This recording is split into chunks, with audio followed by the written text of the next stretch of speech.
भर में लॉकडाउन के चलते हिसार में रैन बसेरों में रह रहे कामगारों को कौशल विकास के तहत प्लम्बर, बढ़ई सहित दिए जा रहे हैं कई प्रशिक्षण।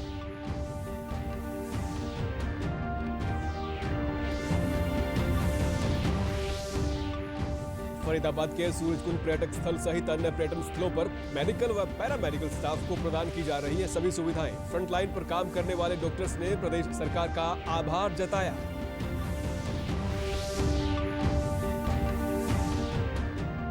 अर्थव्यवस्था को रफ्तार देने के लिए लॉकडाउन के दूसरे चरण में केंद्र सरकार ने शर्तों के साथ औद्योगिक संस्थानों को खोलने की दी मंजूरी। अनुमति के लिए पंचकुला में प्राप्त हुए 300 आवेदन। और लॉकडाउन 2.0 में शर्तों के साथ दुकानें खोलने के सरकार के फैसले का दुकानदारों और मजदूरों ने किया आभार व्यक्त। नमस्कार, मैं सुरेंद्र कुमार। अब समाचार विस्तार से। देश भर में लॉकडाउन के चलते हिसार में अलग अलग राज्यों के कामगारों को रैन बसेरों में रखा गया है, जहां पर सरकार द्वारा उनकी देखभाल की जा रही है। सभी कामगारों को प्लम्बर, इलेक्ट्रिकल, बढ़ई सहित कई अन्य प्रशिक्षण दिए जा रहे हैं। जिला उपायुक्त डॉक्टर प्रियंका सोनी ने कहा कि इन केंद्रों पर सभी प्रकार की सुविधाएं दी जा रही हैं और साथ ही कौशल विकास के तहत अलग अलग तरह के प्रशिक्षण दिए जा रहे हैं, जिससे आने वाले समय में ये लोग आत्मनिर्भर बन सकेंगे। हमारे रिलीफ शेल्टर्स में रुके हुए हैं और ये आपदा की घड़ी में यहाँ पे बीच में फंस चुके हैं और इनकी जो ओवरऑल वेलबिंग है उसका ध्यान प्रशासन के द्वारा रखा जाना है। और इसी कड़ी में यहाँ पे जितने भी लेबर रुके हुए हैं उनके लिए अच्छा खाने का प्रबंध और उनके रहने के लिए सोशल डिस्टेंसिंग को मद्देनज़र रखते हुए व्यवस्थाएं की गई। और इसी कड़ी में इनकी फ़िज़िकल वेलबिंग के लिए यहाँ पे योगा क्लासेस भी स्टार्ट की गई और इनके एंटरटेनमेंट के लिए भी यहाँ पे टीवी की व्यवस्थाएं की गई। रैन बसेरों में रह रहे प्रवासी कामगारों को मिल रहे प्रशिक्षण से वे काफ़ी खुश नजर आ रहे हैं। उन्होंने कहा कि इस प्रशिक्षण से उनका आत्मविश्वास बढ़ा है। बहुत चीज़ों के बारे में बताया गया है यहाँ पर, जैसे कि इलेक्ट्रॉनिक के बारे में, प्लम्बिंग के बारे में, और हमें यहाँ सुबह योग साधना भी सिखाई जाती है और बहुत अच्छे से हमको यहाँ पर रखा गया है। प्रशिक्षण दे रहे ITI प्रशिक्षकों ने बताया कि सभी कामगार पूरी तन्मयता से प्रशिक्षण ले रहे हैं। हम लोग इनको यहाँ फ्रिज, AC, इलेक्ट्रिशियन का कार्य सिखा रहे हैं और ये बच्चे भी जो यहाँ लॉकडाउन में फंसे हुए हैं बड़े आसानी से टाइम समय निकाल करके सीखने की कोशिश भी कर रहे हैं। हरियाणा पर्यटन के उच्चाधिकारियों के निर्देश पर फरीदाबाद के सूरजकुंड पर्यटक स्थल सहित अन्य पर्यटन स्थलों पर करीब 200 डॉक्टर्स, नर्सेज और पैरामेडिकल स्टाफ को निःशुल्क सेवा प्रदान की जा रही है। फ्रंटलाइन पर कोरोना संक्रमितों का इलाज कर रहे डॉक्टर्स भी हरियाणा सरकार का तमाम सुविधाएं उपलब्ध करवाने के लिए धन्यवाद कर रहे हैं। कोरोना पीड़ितों के आइसोलेशन वार्ड में तैनात ESI मेडिकल कॉलेज के assistant professor doctor Sushil Chandra Verma ने बताया कि कई दिनों से वो अपने घर नहीं गए हैं। उन्होंने लोगों से अपील करते हुए कहा कि लॉकडाउन का पालन करें। जैसा कि हमारे प्रधानमंत्री भी बोल रहे हैं, डेली न्यूज़ पे आ रहा है कि आप अपना हैंड सैनिटाइज़र और मास्क ये ज़रूर रखें, डिस्टेंस मेंटेन करें प्रॉपर। यही सब जो ज़रूरी चीज़ें इसको ही करना है आपको। बाकी आप अपने घर पे रहिए, ज़्यादा अच्छे से रहेंगे, स्वस्थ रहेंगे, यही हमारी कामना है। नहीं, कोई दिक्कत नहीं है, बहुत अच्छा अरेंजमेंट है और thanks to Haryana government and अपना जो भी मेडिकल का एडमिनिस्ट्रेशन उन सबको, डीन सर वगैरह सबको। पर्यटन विभाग के अतिरिक्त मंडलीय प्रबंधक राजेश जून ने बताया कि उनके यहाँ करीब 200 डॉक्टर्स, नर्सेज और पैरामेडिकल स्टाफ को निःशुल्क सेवा प्रदान की जा रही है। उन्होंने बताया कि रोजाना पूरे क्षेत्र को दिन में कई बार सैनिटाइज किया जाता है। सेवा में लगे पर्यटन विभाग के स्टाफ को मास्क से लेकर अन्य सुरक्षा उपकरण उपलब्ध करवाए गए हैं।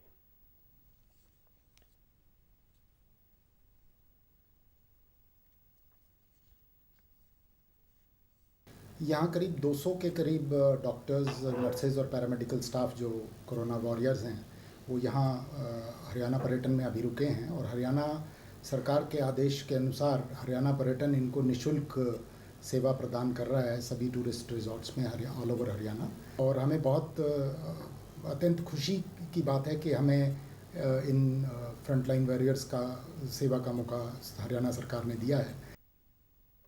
अर्थव्यवस्था को रफ्तार देने के उद्देश्य से दूसरे चरण में केंद्र सरकार द्वारा कुछ शर्तों के आधार पर औद्योगिक संस्थानों को खोलने पर सहमति दी गई है। सभी औद्योगिक संस्थानों को सैनिटाइज करना, मास्क लगाना व सोशल डिस्टेंस बनाना अनिवार्य है। फार्मासिस्ट कंपनी के सहायक महाप्रबंधक रणदीप सिंह ठाकुर ने बताया कि पंचकुला स्थित यूनिट द्वारा पैरासीटामोल और मैनिनमोल का उत्पादन किया जाता है। कोविड-19 के कारण इन दवाओं की मांग में वृद्धि हुई है, जो वो भी एक एसेंशियल मेडिसिन का पार्ट है। हम उसकी प्रोडक्शन बढ़ाने की पूरी कोशिश कर रहे हैं कि जो हमारी नॉर्मल कैपेसिटी है उसको फुल फ्लेज स्केल पे हम चला पाए while maintaining the social distance. हालांकि 50% मैन पावर पे हम काम कर रहे हैं, बट हम लोग शिफ्ट्स में उसको चलाने की कोशिश कर रहे हैं ताकि हम प्रोडक्शन को हैम्पर ना होने दें। संयुक्त निदेशक जिला उद्योग केंद्र गौरव शर्मा ने बताया कि अब तक विभाग के पास लगभग 300 आवेदन प्राप्त हुए हैं, जिनमें से 210 आवेदनकर्ताओं को अनुमति दे दी गई है।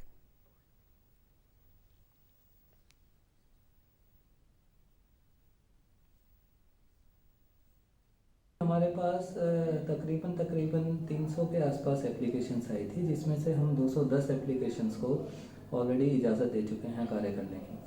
हम इसके अंदर ये चीज़ें देखते हैं कि क्या वो जो इंडस्ट्री है वो MHA द्वारा निर्धारित की गई गाइडलाइंस को पूरा कर रही है या नहीं। इसके लिए एक सरल हरियाणा पोर्टल डेवलप किया है, जिसके ऊपर एप्लीकेशंस हमारे पास लैंड करती हैं।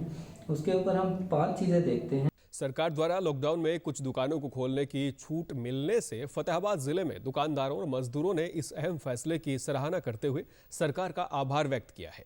उन्होंने कहा कि लॉकडाउन के कारण काम ना मिलने से उनके घर का गुजारा चलना मुश्किल हो गया था, लेकिन सरकार द्वारा कुछ दुकानों को खोलने की अनुमति मिलने से वो खुश हैं।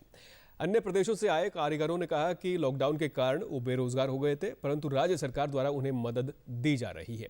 वेल्डिंग और रिपेयर का काम करने वाले श्रवण और नरेंद्र ने बताया कि उनके पास कृषि से संबंधित उपकरण मरम्मत के लिए आने लगे हैं। पहले स्थिति बहुत माड़ी थी, इसलिए अब मोदी जी का धन्यवाद करते हैं, क्योंकि हम 1 महीने पहले बिल्कुल तंग थे। अब 1 महीने पहले उन्होंने दुकान खुला दिया, अब हमारा काम करने लग गया और बस यही धन्यवाद करते हैं मोदी जी। छोटे बहुत काम करता 2-3 घंटे देते जी, रोजी रोटी चलती है। बहुत मोदी का धन्यवाद, मोदी जी का बहुत बहुत धन्यवाद करते हैं।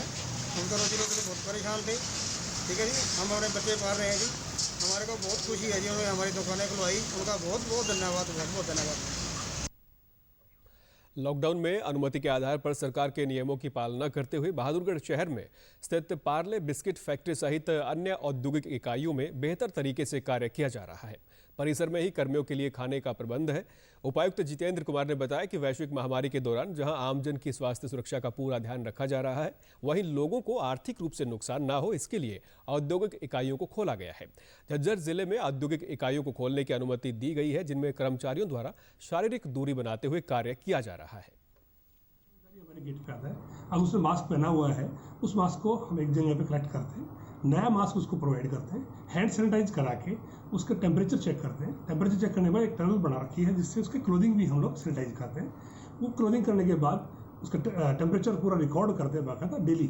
जो भी SOP हम लोगों ने बनाई हुई हैं, और जो भारत सरकार और हरियाणा सरकार की जो गाइडलाइंस मिली हैं हमें, उन पूरी गाइडलाइंस को हम लोग फॉलो कर रहे हैं। सबसे पहले मास्क प्रोवाइड करते हैं, देन हैंड सैनिटाइजेशन करवाते हैं, फिर हम टेम्परेचर मॉनिटरिंग करते हैं। अगर टेम्परेचर 98.4 से नीचे होता है तो ही हम एम्प्लॉय को अलाउड करते हैं, अदरवाइज हम उनको 15-20 मिनट के लिए साइड में बिठा।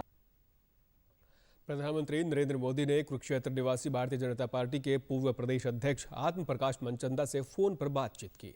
प्रधानमंत्री ने उनका हालचाल जाना और साथ ही उनसे लॉकडाउन के बारे में जानकारी ली। प्रधानमंत्री ने उनसे खासतौर पर कहा कि आप ये सब ख्याल रखें कि प्रदेश में कोई व्यक्ति भूखा ना रहे। भाजपा के प्रदेश अध्यक्ष रहे आत्म प्रकाश मनचंदा के लिए गौरव के पल थे जब प्रधानमंत्री ने उनसे पुरानी यादें साझा की। भाजपा के पुराने नेता के पास प्रधानमंत्री का फोन आने के बाद कार्यकर्ताओं में उत्साह है और ये उनके लिए भी गर्व की बात है।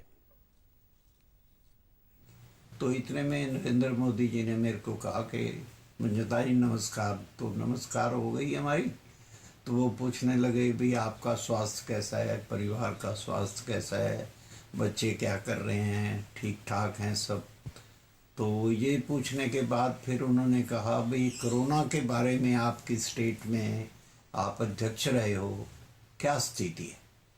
मैंने कहा जी हम तो लॉकडाउन में हैं, जब से आपने मतलब आज्ञा की है भी लॉकडाउन में रहो, तो हम घर पर हैं। पुराने साथी, पुराने कार्यकर्ता के पास नरेंद्र मोदी जी का जिस प्रकार से कुशलक्षेम पूछने के लिए उनका फ़ोन आया, तो अपने आप में एक बहुत बड़ी बात है। और जिस प्रधानमंत्री उज्ज्वला योजना के तहत कैथल में लाभार्थी महिलाओं ने कोरोना महामारी के संकट में 3 माह के लिए गैस सिलेंडर भरवाने के लिए राशि मिलने पर प्रधानमंत्री का आभार व्यक्त किया है। महिलाओं ने कहा कि प्रधानमंत्री उज्ज्वला योजना के तहत पहले गैस सिलेंडर मुफ्त दिए गए थे और अब कोरोना महामारी के समय गैस भरवाने के लिए राशि भी हमारे बैंक खातों में डाली जा रही है। लाभार्थियों ने कहा कि पहली राशि हमारे बैंक खातों में आ गई है। इस योजना से संकट के समय बड़ी राहत मिली है। 700 रुपये मोदी ने जी बहुत वो कर जी गरीबों के लिए पैसे आ रहे हैं जी, 700 रुपये आ रहे जी हमारे। और जो प्रधानमंत्री उज्ज्वला योजना ने इसके तहत जो सिलेंडर मिले हैं वो बहुत ही अच्छी पहल है सरकार की, और इससे महिलाओं को बहुत ज़्यादा फायदा भी हुआ है, क्योंकि आजकल ना तो कहीं मतलब लकड़ी मिल रही है ना कोई गुस्सा। केंद्रीय माध्यमिक शिक्षा बोर्ड CBSE 10वीं और 12वीं कक्षा की बाकी बची परीक्षाओं को लॉकडाउन के बाद आयोजित करेगा। मानव संसाधन विकास मंत्री रमेश पोखरियाल निशंक ने बताया कि पूर्णबंदी समाप्त होने और स्थिति सामान्य होने पर सरकार परीक्षा कार्यक्रम की घोषणा करेगी।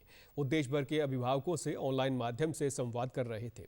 मानव संसाधन विकास मंत्री ने अभिभावकों को परामर्श दिया है कि बच्चों को दिन भर पढ़ने के लिए मजबूर ना करें और अपनी इच्छा से पढ़ने दें। उन्होंने बताया कि जो परीक्षाएं हो चुकी हैं, CBSE उनका मूल्यांकन जल्द ही आरंभ करेगी। लॉकडाउन के चलते देश में सभी दुकानें एवं प्रतिष्ठान बंद थे, लेकिन केंद्र सरकार के आदेशानुसार पंजीकृत दुकानों को खोलने की अनुमति दी गई है, जिससे आम नागरिक को सुविधा मिल सके। जींद में पंजीकृत दुकानें खोली गई हैं। दुकानदारों ने सरकार के इस निर्णय का स्वागत किया है। दुकानदारों पर सामान खरीदने करने आए ग्राहकों ने सरकार द्वारा राहत देने पर आभार व्यक्त किया। उनको पंखे की तो सुविधा मिलेगी। इलेक्ट्रिक की दुकान खुलवा के बहुत बढ़िया काम किया है, और इसमें हरियाणा सरकार ने भी मतलब भारत सरकार को आदेशानुसार हरियाणा सरकार ने सारी दुकानें इलेक्ट्रिक की खुलवा दी हैं। सरकार ने जो राहत दी है, जहां ग्रीन जोन है उसमें कुछ राहत देने के बाद कुछ दुकानें यहां खुली हैं, जिसमें से मतलब इलेक्ट्रिक्स की दुकानें हैं, किताबों की दुकानें हैं। तो उसमें मुझे अब काफ़ी टाइम से मैं थोड़ा सा, जैसे गर्मी का सीज़न शुरू हुआ है तो मुझे एक पंखे की ज़रूरत थी, तो मैं अब यहाँ आने के बाद कुछ राहत महसूस हुई है कि भी यहाँ खुली है। इसके लिए मैं भारत सरकार का बहुत बहुत धन्यवाद करता हूँ। कोरोना महामारी के संकट में कुछ धार्मिक और सामाजिक संगठन दिन रात सेवा में लगे हुए हैं। श्री गौरी शंकर अमरनाथ सेवा मंडल जगाधरी द्वारा भी प्रतिदिन 2000 जरूरतमंद लोगों के लिए खाना बनाया जा रहा है। व्यवस्था देखने के लिए यमुनानगर के DC व SDM मौके पर पहुंचे। संस्था द्वारा लंगर बनाने वालों को संस्था की तरफ से सम्मानित किया गया। DC यमुनानगर ने बताया कि विभिन्न सामाजिक संस्थाएं और धार्मिक संस्थाएं इस संकट की घड़ी में काम कर रही हैं, जो कि बेहद ही सराहनीय है। रोज करीब 1 से 2000 लोगों तक ये खाना पहुंचा रहे हैं। संस्था के सदस्य वीरेंद्र शर्मा ने बताया कि वो पिछले 35 दिनों से जगाधरी में लंगर सेवा कर रहे हैं। वहाँ भी हमने भूखों को खाना खिलाना और यहाँ भी खाना खिला रहे हैं, और कंटिन्यू चल रहा है। जब तक भोलेनाथ की इच्छा होगी खिलाएंगे। पिछले 35-36 दिनों से ये लंगर चला रखा है, और डेली बेसिस पे यहाँ पे 1,500-2 हज़ार के आसपास फूड पैकेट्स दिए जा रहे हैं। तो ये इनकी बड़ी अच्छी भावना है, जिसके तहत जो भी हमारे नीडी व्यक्ति हैं उनको ये हेल्प कर रहे हैं। अंत में इस बुलेटिन के मुख्य समाचार एक बार फिर। देश भर में लॉकडाउन के चलते हिसार में रैन बसेरों में रह रहे कामगारों को कौशल विकास के तहत प्लम्बर, बढ़ई सहित दिए जा रहे हैं कई प्रशिक्षण।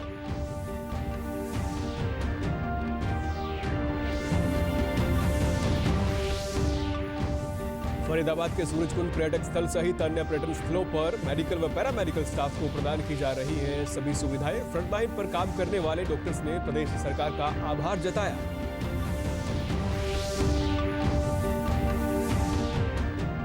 अर्थव्यवस्था को रफ्तार देने के लिए लॉकडाउन के दूसरे चरण में केंद्र सरकार ने शर्तों के साथ औद्योगिक संस्थानों को खोलने की दी मंजूरी। अनुमति के लिए पंचकुला में प्राप्त हुए 300 आवेदन।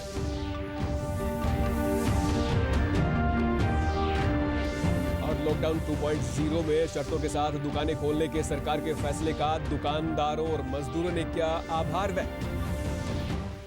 आज के समाचारों में इतना ही। नमस्कार।